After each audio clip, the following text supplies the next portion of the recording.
Sabay-sabay natin alamin ang mga kaganapan na nangyayari sa ating bansa.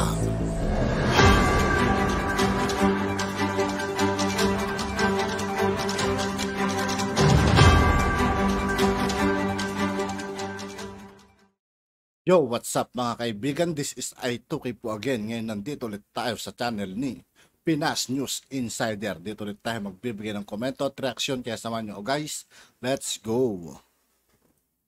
Ito ang balita ngayon. Trending at viral ngayon sa social media. Ang di umano'y balitang Deputy Speaker Rodante Marcoleta binanatan ang ACT Teachers Party List Representative na si Franz Castro sa pagdinig sa Senado matapos tila ipagpilitan nito na dapat panagutan ni dating Pangulong Rodrigo Duterte ang di umano'y graft and corruption na ginawa nito sa panahon ng kanyang panunungkulan. Ito ang mainit. Dapat ito yung number 1 na binubuo ni Vice President Sara Duterte mga kaibigan. Kasi napaghalatan tumato na anti-Duterte mga kaibigan, you know? Na balitang pinutakti ngayon ng hanggang ngayon di pa rin sila makamove on. Samutsaring komento mula sa marami sa ating mga kababayan at marami rin sa kanila ngayon ang hindi napigilan ng kanilang sarili na maglabas ng kanilang hinaing at komento sa mundo ng social media. Pero bago ang lahat, kung bago ka pa lamang sa aming sa lahat ng hindi pa nakasubscribe mga kaibigan kay Pinas News Insider, mag-subscribe na po tayo at huwag nyo rin pong kalimutan mag-subscribe dito sa aking channel. Ay please huwag kalimutang i-like ang video at mag-subscribe at i-click ang notification bell para mas maging updated pa kayo lalo sa lahat pa ng bagong video na i-upload namin. At ito na nga mga kababayan, matapos banata noon si Vice President Deputy Secretary Sara Duterte Carpio ng ACT Teacher Party List na si Franz Castro ay tila panibagong kalbaryo at kahihiyan ang sinapit nito sa kamay ng katauhan ni former Deputy Speaker na si Rodante Marcoleta. Matapos questionin ni Castro ang di umano'y pamamahala noon ng ama ni Vice President Sara Duterte na si former President Rodrigo Duterte. Umani ng iba't ibang reaksyon ang naging congressional hearing kung saan tila ipinipilit ni Castro na dapat panagutan ni Pangulong Rodrigo Duterte ang mga di umano'y graft and corruption na isinampas sa kanya. Ang kasong ito ay tila ipinagpipilitan pa rin di umano ng marami sa mga makakaliwang grupo, kung saan ay isa sa mga tumututol noon na bigyan ng kapangyarihan si Pangulong Rodrigo Duterte na ipasa ang Bayanihan Act 1, kung saan ay nagbibigay ng financial aid o ayuda nung kapanahunan o kasagsagan ng pandemya. Ayon kay ACT Teacher Party List Representative Castro, malinaw daw ang graft and corruption na nangyari sa panahon ni Pangulong Rodrigo Duterte. Kaya dapat daw ay hindi ipagsawalang bahala ng Kongreso ang mga posibleng patong-patong na isampa sa dating Pangulo. Ipinagpipilitan pa nga ng ACT Teacher Party List Representative na si Franz Castro na dapat raw ay bigyan ng kaparusahan si Pangulong Rodrigo Duterte at mga di umano'y sangkot sa pinaka-anomalyang korupsyon na kanyang ginawa sa kanyang panunungkulan.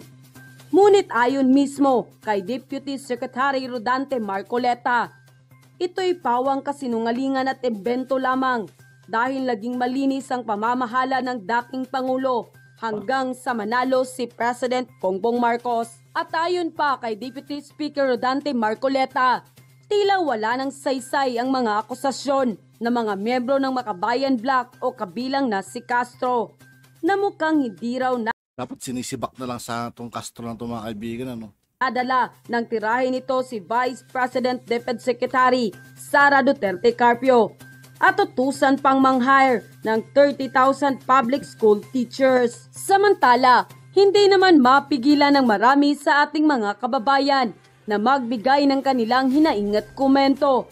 At ayon pa sa kanila, huwag talaga kayong maniwala sa peace talk nila in the story.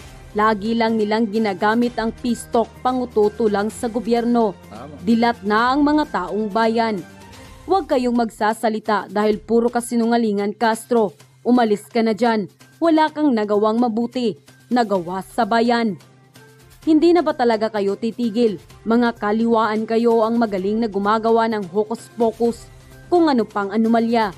Bakit ba hindi na lang kayo makontento na sa panahon na nakaupo si PRRD at hanggang bago siya umalis ay napakaraming magandang pagbabago sa ating bansa. Lalo na sa transportasyon, ang build, diba? Pinakikinabangan natin yan. Hindi talaga unlad ang ating bansa kung palaging may mga taong kagaya nyo na sa tuwing may magagandang bagay na nagagawa ang presidente ay pilit nyong hinahanapan ng butas. Please, pakisabi nga sa panahon ba ng kaliwaan, ano ba ang nagawa nila at ng iba pang umupo bilang presidente? After Apo Marcos, ang Pilipinas ay isa sa worst country, lalo na sa airport natin, poverty at sa mga makikita mo. Manila Bay na puro basura, ang magulong Baclaran, Divisoria, Quiapo at etc. na halos wala nang madaanan ng mga sasakyan dahil nagkalat ang mga illegal vendors at nagkalat na basura. Kahit siguro sino ang umupo, may maganda mang layunin para sa ating bansa. Kung marami ang mga katulad nyo na pansarili lang ang iniisip, di tayo uunlad at taahon sa kahirapan. Mabuti lamang after Tatay Digong, nariyan si PBBM upang ipagpatuloy ang lahat ng di natapos sa panahon ni Tatay Digong.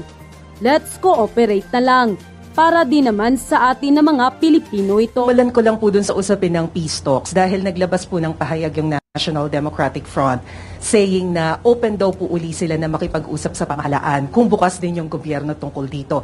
Ano po yung tugon natin doon? Are we open for another peace talks with NDFP? My personal position is no. Matagal ko ng position yan nung araw pa. And I think that is the position of the security cluster as of this time, no? Dahil unang-una, bukas loob naman ang gobyerno na magbalik sa fold ng law, kaya ang lahat ng mga dating kasapi ng CPP, NPA, NDF, nandyan na ang OPAPRO na handa na tulungan sila at i-rehabilitate. Malaki ang naitulong ng NTF-ELCAC na i-dismantle ang mga natitirang mga tinatawag na fronts na natitira sa bansa. At sa tingin ko, ang peace talks ay sa akin sa version ng ating proseso demokratiko, no? Pwede naman natin pag-usapan yung mga issue na yan sa tamang forum. Yan ay ang Kongreso. At magsumanib sila sa legitimate political process. Hindi naman bawal ang CPP eh. Republic Act 1700 has been repealed long ago. Pero yung indirect at direct support sa armadong pakikibaka, yan ang problema.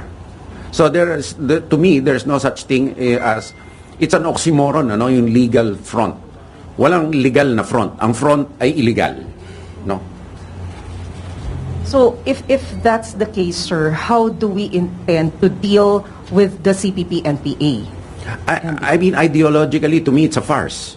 So, what we intend to do is to convince those that are still continuing whatever business they're continuing, which is against the law, to come back and join the fold of law and join hands for national development. No? Mm-hmm. And as a political party, they can register as a legitimate political party just as long as there is evidence that there is a total disavowal of resort to subversive means in order to gain political power.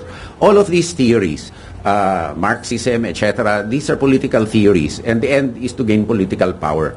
Now, at the end of the day, it's people who run things, and so although hidden behind theory, nakatago sa likod ng teorya, tao rin yan eh. So, ano ang motibasyon ng tao na yan? It's to gain political power, and behind that, hindi tayo pwedeng divine kung ano talagang intensyon. Ngayon, para patas lahat, halalan. Legitimate party, hindi po all-out war. Oo. Legitimate party. Yeah. Okay. Sir, sorry, pahabol po. Meron lang po kasi mga random posts sa social media na parang nakakakita daw ng mga fighter jets Manila. I don't know if this is true or not, pero baka lang may detalye kayo. Hindi, wala akong nababalitaan na gano'n. Baka naman may ensayo lang for Independence Day. No? Baka lang. No? Wala akong natatanggap na report na ganyan. No? Salamat, okay, thank you, Maricel. Nestor Corrales, Inquirer. Sir, you mentioned it was your personal position. Is this also the position of the President, and what was his directive? I have to consult regarding that, because the only consultation I had with the President, first and foremost, is to speed up the MUP, of which I will receive total briefings in the coming days as to what progress has already been done, and I understand significant progress has already been done towards getting a consensus. No?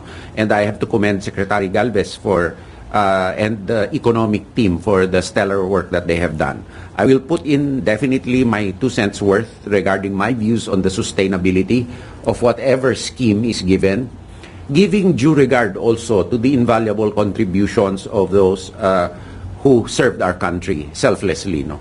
However, we must also look at the big picture, that the financial sustainability of any government-funded enterprise must not result to the detriment of the financial position of government. So we have to find a healthy balance. And I believe that our men, women in uniform are not averse to the fact that they have to contribute to national government, just as long as they see that at the end of their tours of duty, number one, they will be taken care of. Number two, that the fund or whatever they have to participate in is transparently, professionally, and competently managed and not mismanaged.